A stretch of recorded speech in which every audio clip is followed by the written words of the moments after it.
Hey, this is Sandy, And Randy. and we're here on AT Corner. Being an athletic trainer comes with ups and downs, and we're here to showcase them all. Join us as we share our world in sports medicine. Welcome back to another episode of AT Corner. This is our first episode of 2021. New year, this is for the newly certifieds. Yes, it's around that time, which, by the way, I hope everyone had a great holiday season. You ready to get into it? I am. I think the students that are sitting for their BOC soon are ready to get into this. Yeah, let's do it. So today, guys, we're going to be talking about the stuff that you don't learn in books. I mean, I feel like we do that a lot on our podcast, but this episode specifically is actually, to preface it, we did put on our Instagram story, what did you wish you knew when you were first certified? And so a lot of these are based off the submissions that we received from athletic trainers who have been doing this a lot longer than, I guess a lot longer than we have, but then also that is for sure a lot longer than you guys have. But I feel like that is a lot of what athletic training education is. You learn stuff that's not in the books. So you want to do the first one? Yes, absolutely. So first things first is you need to remember to trust your training. So we got a submission from April O, and she said, I showed up to my first day and got on a bus because it was mid-season. During that game, two girls dove headfirst into each other. College volleyball, so they hit really hard. Oof. Of course. Of course it has to be your first day. Well, that's what this is all about, Yeah, right? that's true. One of them didn't know where she was at, and she wasn't moving. I grabbed a coach and told them to make sure that the girl didn't know where she was, stayed sitting, and I went to the worst off girl. She came to quickly, and we got her up. I went to the other one, who eventually started getting her bearings. I joke now that no one told me who to go to first in school. It's scary to me that they don't discuss this because I had two really hurt girls, and the one that wasn't worst off originally ended up being the worst off. It was bad enough that I wanted them both to get neck x-rays. However, the closest hospital was a ways away. Also, that's something I feel like we don't really talk about. Like access. Yeah, it's tough because we're not in a rural area. Mm-hmm. You know, rural athletic trainers have a big hurdle with access to emergency services. So she said that the closest hospital was a ways away. The office was closed at 7:45 at night, of course, and they had no team physician there. I called the director of AT services and also called our team physician, who got us in at a hospital on the drive home afterwards, which is Nice. also a long time to wait. Yeah. They both recovered fine and neither had neck fractures, but it took 4 weeks for their symptoms to go away completely. Ooh, that's a bummer. So I think this is important. Like, I paired this one with the trust your training because, you know, you literally cannot go over everything that you're going to see True. in your career. You can't go over that in school. Even if you did, you'd probably forget something. Exactly.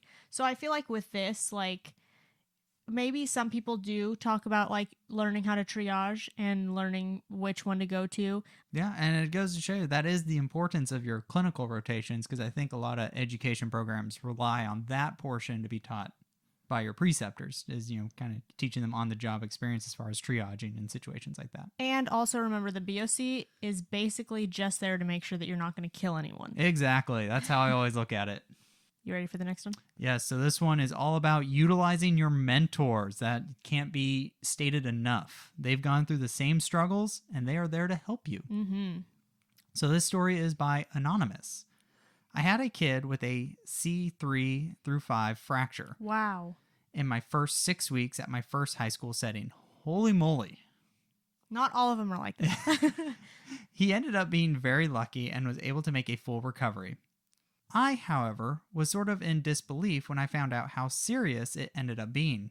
I was terrified of it happening again with a worse outcome.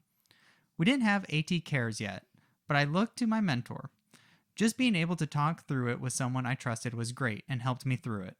I still call him when I have a big or catastrophic injuries. I was able to get over it, but that was a rough entry. You know, being newly certified is really scary. I think that might be an understatement because you don't have, like, when you're a student, you have the safety blanket of the preceptor, because like whatever you do, they're watching or you have to get their approval. So you're running it by them. But then, like, especially at the high school, and we talked with Allison about this, you're by yourself. Like, it is your call. Whatever happens is on you. That's the hardest thing, I think, especially when newly certifieds take high school jobs. And I mean, I took a high school job, not when I was first certified, but soon after. It's hard because you don't have any other clinicians by you. For the most part, you don't have any other clinicians by you to bounce ideas off of. Now, not to scare people from, making the high school seem like, oh, you're on an island. Sometimes it feels that way. You just have to almost work a little bit harder to build your connections. You have to really lean on mentors and talk to them. And also what I've seen in our area is a lot of the athletic trainers in the same district or the same league communicate openly with each other to get their opinions on things. So it may seem like you're on an island, but that island's just harder to work through. So not to paint high school as a totally bad picture. It's just you have to go about things a little bit different. Actually, I'm going to paint it in the other direction for a second. At the high school, that's when I was really able to find my own clinical philosophy and figure out how I wanted to run things. You have to. Very quick. Yeah, I mean, and it really changed my confidence level. I mean, that's not for everyone. Maybe, honestly, for me as a student, I struggled a lot with my confidence because I felt like I needed to do everything to my preceptor's satisfaction. But once I got out in the real world and once I was able to be on my own, I felt like that was almost a breaking point for me. And I'm so much more confident now having that experience. Oh, absolutely. How often do you talk to your mentors, Randy? I try to talk to them fairly often, usually monthly or so. And mostly it's just checking in, trying to, make sure they're doing good and just updating them on, what's going on for me. I try to. So sometimes I'm better at it than others, but I do try. I think you're better at it than I am. But honestly, I feel like you are such a unique mentor for me because I get to come home to you every night. Oh, she's just saying that. So, I mean, I really do bounce a lot of ideas off Randy. And vice versa. It's nice because we can talk about things because, like we've said on the show before, is you have a different outlook than I do. So we're completely different clinicians, you guys. It's crazy. Yeah, we have two different clinical philosophies, which is good. It's nice to get the other person's point of view. Yeah. So this next one is learn to communicate early and never let a coach, parent, or even EMS pressure you. This is a tough one for newly certified. I mean, finding your voice is tough in general, but then everyone wants to step in your lane. Everyone wants to pretend that they know what your role should be. Yeah, and sometimes it's tough to stand your ground and be like, no. Well, this one's by Joseph E., and he said, I was contracted to a football game out here in West Texas as the sole AT. I had to spine-borne a kid who had full numbness in all his limbs. Ooh. When EMS came, the transition was not smooth. I gotta say, when I was in school, my program director said, don't worry about the big injuries because the big injuries are the ones that you've practiced the most. Oh, yeah. They're the ones that you're going to identify the fastest. They're the ones that you're going to know what to do. It's the ones that are obscure or the ones that are not textbook. So true. Those are the ones that are going to take you a little bit more time.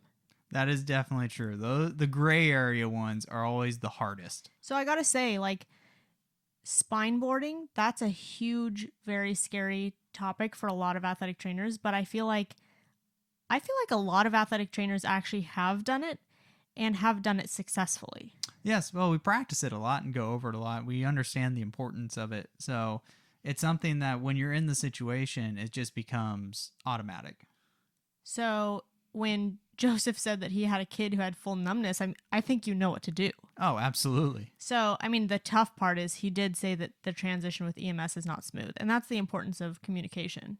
Oh, big time. I'm sure it's so hard when you're per diem to communicate ahead of time, and it sounds like, yeah, he was contracted this. So, I mean, this is very difficult to prevent. Yes.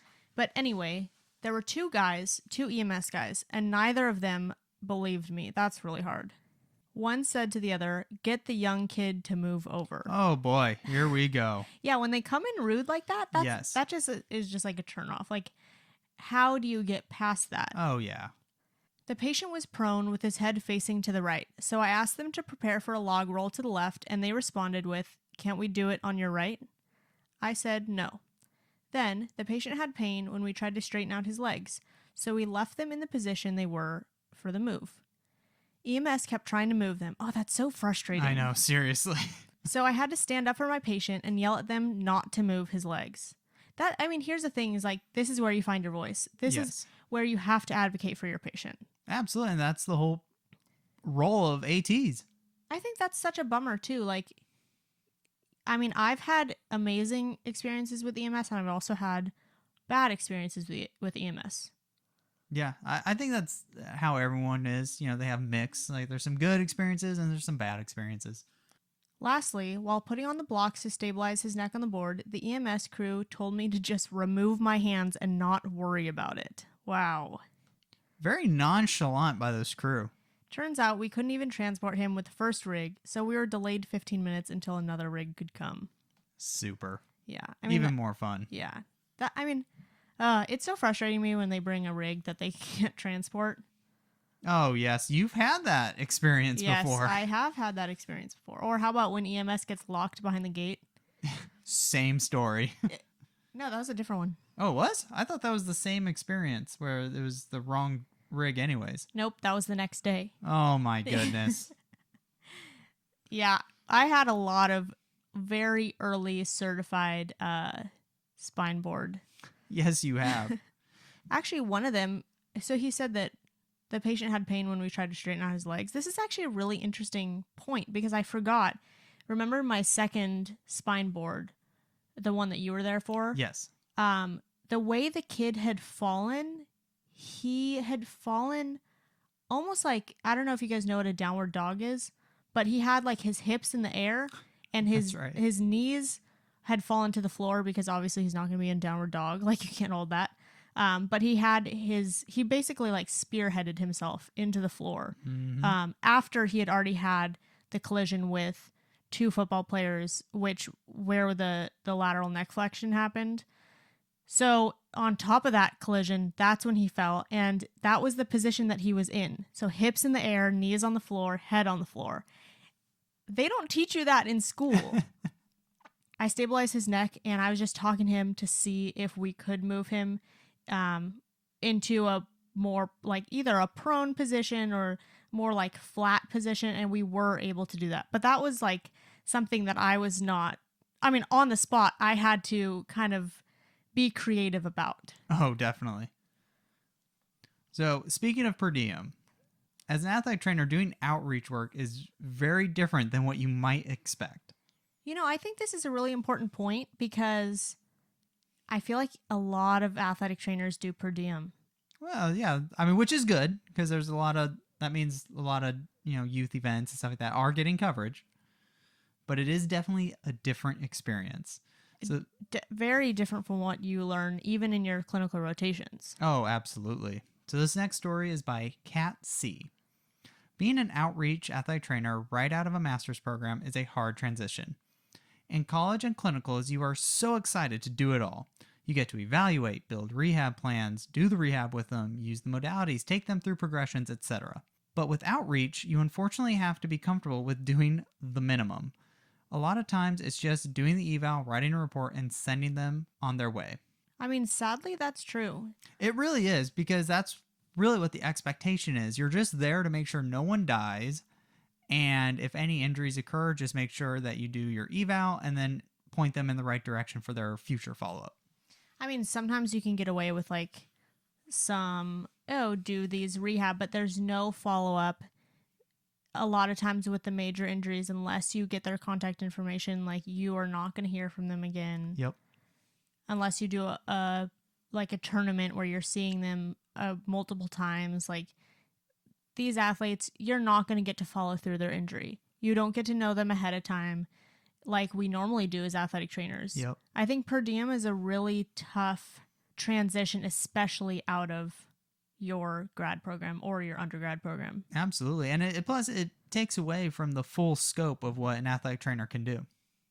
I think a lot of athletic trainers feel that that's when they start to doubt themselves doubt whether they're True. ready for the profession or doubt whether they should be in the profession. So what I'm hearing is youth teams should just hire athletic trainers full time.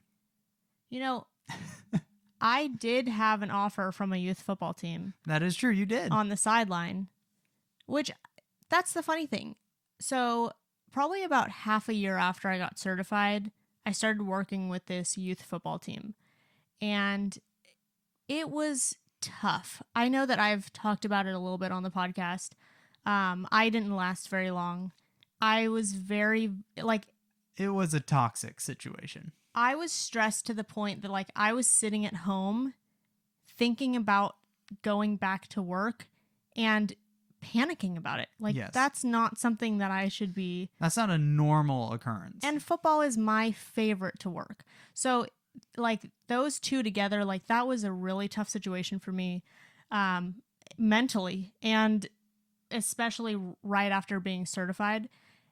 Now, at that event, one of the weeks that I was there, the other team, the opposing team, because I was outreach for both sides, the opposing team thought I was doing such a great job that they actually they got my contact information and reached out to me to be there with their team for the rest of the season. Which, I think that even though I didn't take the position, it was so, I needed that at that moment. It was rewarding. So I think you guys, if you take anything from that story, you got to remember that one position doesn't define you. Yes. It doesn't define you as an athletic trainer. It's not going to define your career. Yes. So, and actually we have someone said traditional settings are also not the only setting. That is very true. So maybe you're not finding your way in the positions that you've had. There are so many emerging settings that you probably aren't exposed to in school. So before you think about, maybe this isn't right for me, maybe you just make a change. Yeah, and there's nothing wrong with that, to explore what you like, what you feel your role as an athletic trainer should be. That's the nice thing about our profession, is we have such a broad, range of abilities that, we can go into different settings and be very effective. And speaking of opportunities, we actually had the luxury of talking to Oscar, who is in another state than us. Yes, and his story is crazy. Yeah, so if you guys want to hear about being ready for opportunities that might pop up, he has a great example for you. He really does. For several of us who haven't been working for a while, it's like, when's the next opportunity? And for those who recently graduated and are recently certified, if you would take anything from my conversation right now, from my little story, is that you got to be ready. And if you can say yes in a position of comfort, then take that opportunity. Say yes. I wasn't too sure what would happen with my first job. Did apply to the local high schools out here, and due to everything going on and what the state decided to do as far as sports, they were going to push it till next year. So training was about to begin at the end of July. Nothing happened, so we were told to wait for 90 days, and then later on, a week after that, we got an announcement from again the state about what the update was for sports. We wouldn't start till January, so we were going to be on hold until who knows when, really. So I continue on my other job that I have. I was at work early in the morning. I got a call from my mentor now, my colleague. That's crazy. I can say colleague now. He was like, "We have this, season just open. We have an opportunity for you. I thought of you. What do you think?" And I was like, "Well, I really can't say no, can I?" He's like, "I don't know, man." So got an interview when I got home from work. 5 minutes after the interview ended, I got a call. "Would you like to accept the position?" I'm like, "Yeah, let's do it." Wow. Yeah, so that was all in one day, and then the next 2 days, so Monday and Tuesday, I was going to sign paperwork. I got everything figured out. I started Wednesday. Um, I couldn't start till Wednesday just due to the COVID test I had to go through. So I got that done. I obviously tested negative, and man, Wednesday, right? That was like the second day of camp. I think the first full patch day. of practice. So the new coaching staff, new facility for the most part. They just kind of officially moved into the Fertitta football complex. And we're going to be starting at the new stadium and new staff, like the new head athletic trainer. We have a new assistant. We have new students. I was new. Players are new. Everything was just new. Given COVID, oof. Um, and I was told that you would be jumping onto a bullet train going 3,000 miles per hour. This was on a Sunday. Everything was tranquil. Everything was like, you're gonna get a job, blah blah blah. And then I started the job. I was like, wow, like they were kidding about how fast we were going. What a crazy way to enter the profession. I know, seriously. You just went to school for however long, and they're teaching you all about, gen med and ankle evals and rehab and whatnot, and then you get out of school and then all of a sudden they're like, COVID. I do have to say, I am forever going to hang this over my future students' heads if they ever complain about something. Like, look, you were not certified in a pandemic, so Absolutely. come on. We've had to adapt a lot. And I think that out of any sport that you do, whether it's, Division I football or high school football, you have to learn to adapt and be okay with that, because you will be jumping onto a train that's going really, really fast, and you might not be given everything out front. I think the best thing that he said in that, I mean, he said so many great things, but if you can say yes in a position of comfort, say yes. Absolutely. I think so many times we put too much pressure on ourselves to take every opportunity, but not every opportunity is made for us. Exactly. You really have to this is really tough for someone who's newly certified, that you feel like, I need to get a job. I need to get a job. You can be picky. It's okay not to jump at the first job that offers you, because more than likely that job may not be great. It could be. That's why I think you have to really examine yourself, take a look at the full picture. What's the workplace like? How's the admin? How's the company or the school, like, do they have good benefits compared to another place? Like, there's a lot more that goes into choosing a job besides like, what sport am I working, or this is a high level athletics. You want something where you're going to be happy and where you will feel satisfied providing services as an athletic trainer. Yeah, don't be afraid to just build up your experience and take that time to do that. You know what something that really stuck with me that one of my mentors told me was, the first few years, you're not going to get the jobs that you want. Mm-hmm. In the first few years, in the long run, don't matter too much. The reason why is because if you look down your career, I know athletic trainers who have been certified for 20, 30 plus years, and they still have a long career ahead of them. So do the first 2 to 5 years actually, like, does it matter whether you were at a high school or a college or a professional team or being outreach for that entire time? I would say no. I think you treat those experiences as stepping stones to your overall goal and where you want to be. And then stories from those you can send over to us, and we will feature them on our podcast. Absolutely. Another submission we got is that coaches can be tough to work with, and they might not always understand our role. I feel like that's a very big understatement. They can definitely be tough to work with a lot of the time. But some coaches can be amazing. Like right after I had that really, really tough job with the coaches that didn't trust me at all, I transitioned into a job that I didn't want to leave because the coaches were the best that I had ever experienced. Yeah, absolutely. I mean, I'm in the same boat now because I love all my coaches. Like, this has been an awesome experience. And, I think it's for newly certifieds, you're so excited that you know so much, and now it's your call and you feel like whatever I say should go. But it is nice you should have the expectation that they are going to push back because they have a job as well. Just like we have a job, they have a job. They're trying to do the best that they can to make the team win and all their athletes, progress in the way that they would like them to. So even though they're pushing back, as long as it's not aggressive and just like totally like, no, that's not safe, you cannot do that, that's okay. They're just trying to do their job. As long as you have an open line of communication and they understand where you're coming from, you understand where they're coming from, it makes things a lot easier. And I've definitely learned that where I'm okay with a coach, like, hey, if a coach has questions or is like, hey, why isn't this person, like, what's going on with this person? Like, I don't mind answering them and they're just trying to do their job. It's when they really try to like go behind your back and stuff that where it gets excessive.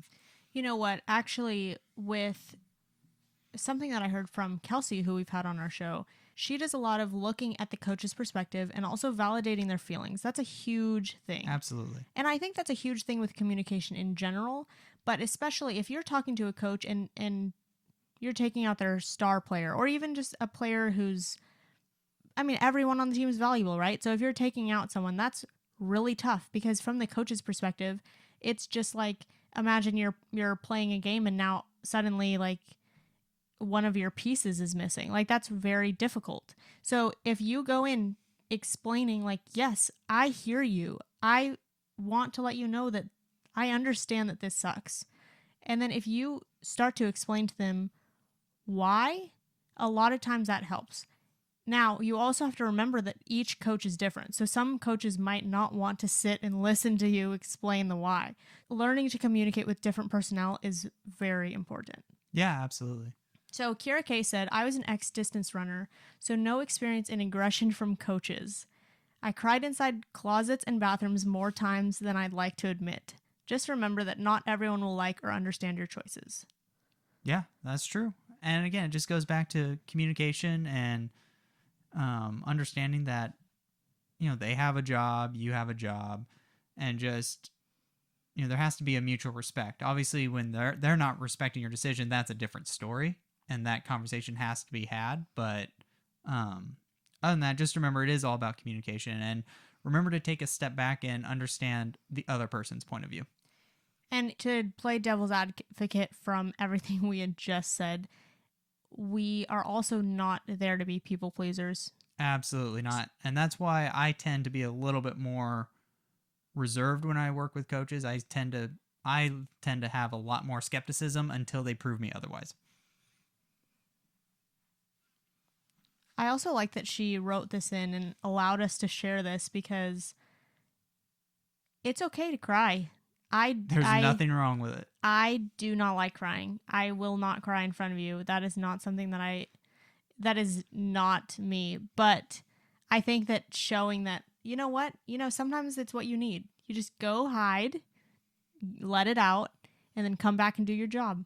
Yeah, absolutely. And when coaches put you in that position, or not even coaches, or just the job itself, there's going to be times that you sit there and think like, you're doubting whether you belong in this profession. And that goes into the story by Erin G.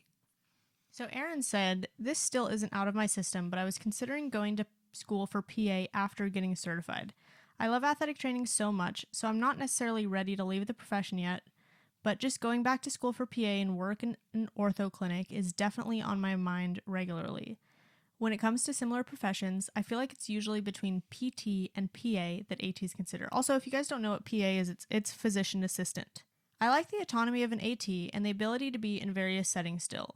Those are very generic things, obviously, and PA could also offer those things, but I think the overall pull to stay with AT is the ability to see your patients every day, whether they are in your current care for an injury or if it's just saying hi and checking in. No other job in healthcare, to my knowledge, allows for that. It gives you the chance to build so many valuable relationships. It's absolutely a hard thing to think about losing. Absolutely. And sometimes your patients even come in and bring you rocks. Hey, we found your we rock. We did find the rock. I don't hear too many patients going into their, PA or doctor's office with rocks. No, I've never heard that story.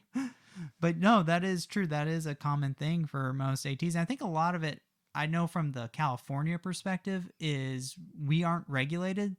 So there gets to be a lot of frustration about the lack of respect that we get compared to other medical professions. So that can be very tough on, especially a newly certified, when they're probably in an environment where they were highly respected. And that's not the reality of most jobs. Well, I shouldn't say most jobs, but some jobs. I think no matter what job you're in, you're going to doubt whether you belong there, whether it's a midlife crisis or if it's a newly certified crisis. I think the most important thing to know is your why. And I'm sure that you guys have all heard this. Alicia Pennington uses it a lot.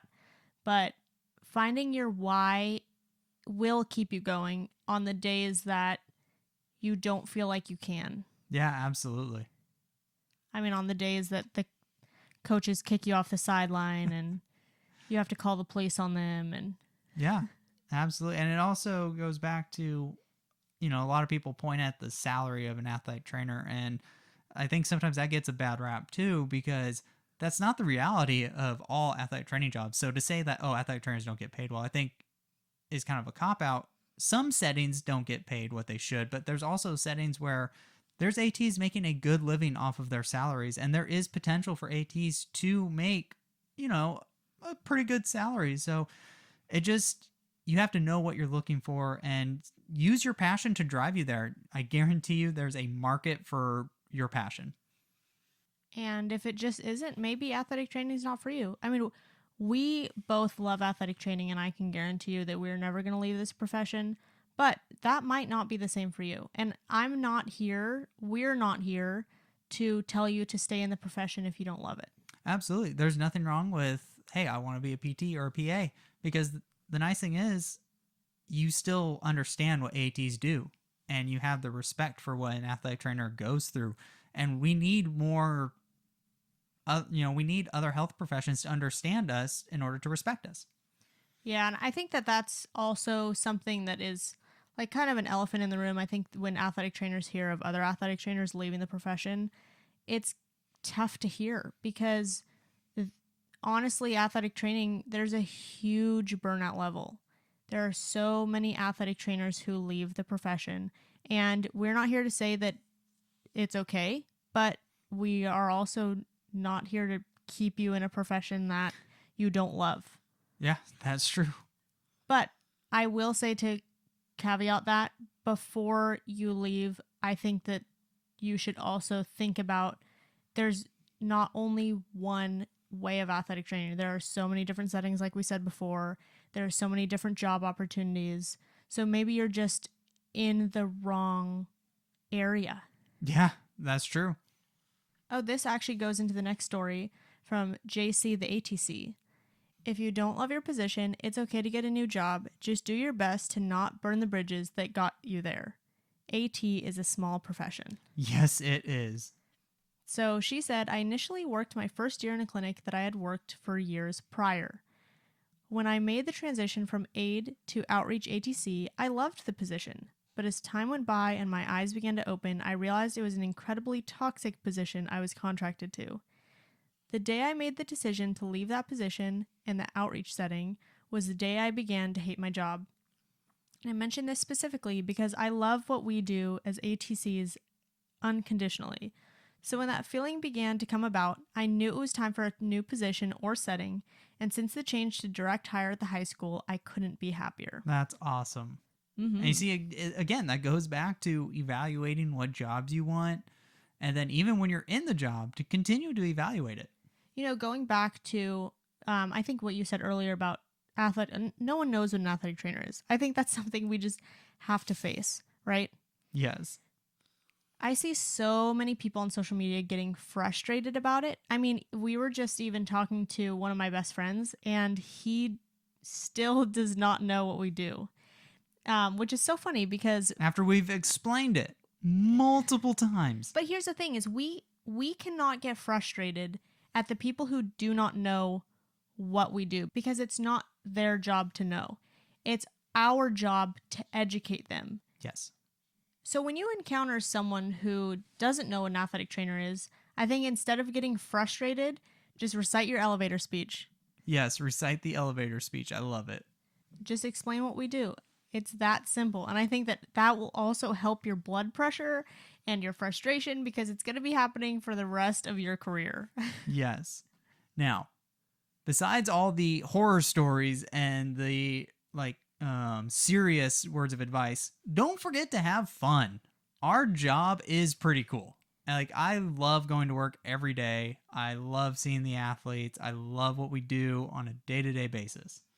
Yeah, and I think that that's what really keeps a lot of athletic trainers. We are so unique. I mean, who gets to play ball during rehab, during work? Yeah, I mean, I get to. That's how when we talk to Scott, that's how I look at it. Is I don't go to work. I go to play. Like, I'm getting paid to play all day. Like, obviously, especially being newly certified, it is scary. And we do have a serious job of protecting the lives of our student athletes. But that doesn't mean we can't have fun in the process. Yeah, work hard, play hard. Oh, ATs do a good job of that. So Haley said, I'm told you remember exactly how you met the most important or influential people of your life, and so far that rings pretty true. My first year was very supportive with the awesome AT staff and balance of coaching attitude, so I feel fortunate. My first year certified was actually really good. When I was going to my graduate assistantship at a D2 in NorCal, I was lucky to be assigned to two of my favorite sports, women's soccer and men's baseball. Day 1, I remember walking in to meet my first coaching staff, all nervous but eager to be with the team and have a nice big responsibility finally. The head coach greeted me with his thick English accent and introduced his assistant coach as, meet your road trip roommate and meal planner, Stephanie. I don't remember much about the conversation, but that was the first day I met one of my best friends. She was even a bridesmaid in our wedding. Oh, that's awesome. See, that is the cool part about our job in the traditional setting, I should say, is you get to meet a lot of cool people. And you really, when you're a part of a team, you're in it. Like, you guys are a family no matter what. For better or worse, you are definitely a family. Yeah, I feel like we really started this podcast off very serious. Because, I mean, being newly certified, the first thing you think of is being nervous. And there are some serious words of advice that can really help. But also, we have some more fun. We have more fun. So, like you said in the traditional setting, we do have the best seat in the house.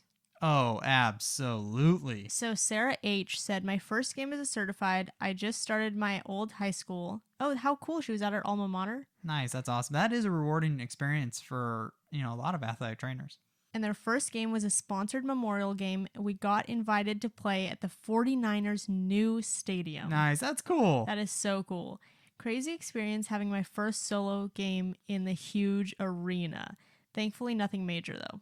That means you got to enjoy it even more. That is so cool. That is true. We get unique experiences that not everyone gets to experience. All right. So our last one is by Justin N. My first game as a certified was at University of Idaho, and we played at Ben Hill Griffin Stadium as we took on the Florida Gators. That's a pretty cool experience. See what I'm saying? The entire game consisted of a 2.5-hour lightning delay. We played one play where we kicked off to them, and they almost ran it all the way back for a touchdown. They then stopped the game as we had more lightning and ended up eventually calling the game. When they almost ran the kickoff back, the crowd was so loud, I couldn't even hear myself think. I was so bummed that we couldn't play more than one play, but it was still an experience for the ages. First of all, how cool is a newly certified? And second, that really sucks.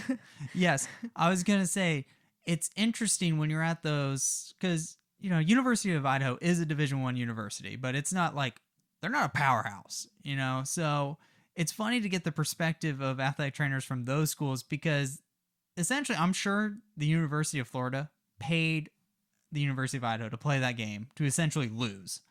So it's funny that you're having an experience that, like, I'm just glad to be here than, like, worried about how the game goes.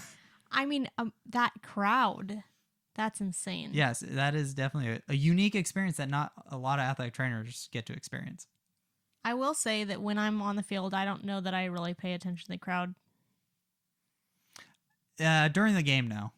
I would say, like, pre-game and stuff, because it's a little more laid back. You have time to soak that in. But then once the game happens, you're all business. It's go mode. So, you guys, we actually got so many submissions for what people wish they knew when they were first certified. And so we picked like 15 of our favorite, or 20 maybe of our favorites. Sounds good. So we're actually going to put them in our Facebook group. If you're not part of our Facebook group yet, go ahead and head over to facebook.com/group/atcornerpodcast and join our AT Corner community. There's only one question to join, and it's, where did you hear about our podcast? And that seems easy enough. Yep, and then you're automatically in, so then you can see the rest of the submissions. Also, you can comment on this episode because unfortunately, you can't comment on a podcast, but you can in our Facebook group. So make sure you share this with your newly certifieds or athletic training students you know. Yes, and then as we've mentioned before, every other episode is an education episode. And this next one that we have coming up, we're going to talk about vibration. Oh, nice. Yes, everyone knows the Theragun, the Hyper Ice stuff, the vibrating foam rolls. Well, this next week, we're going to talk about what does vibration do?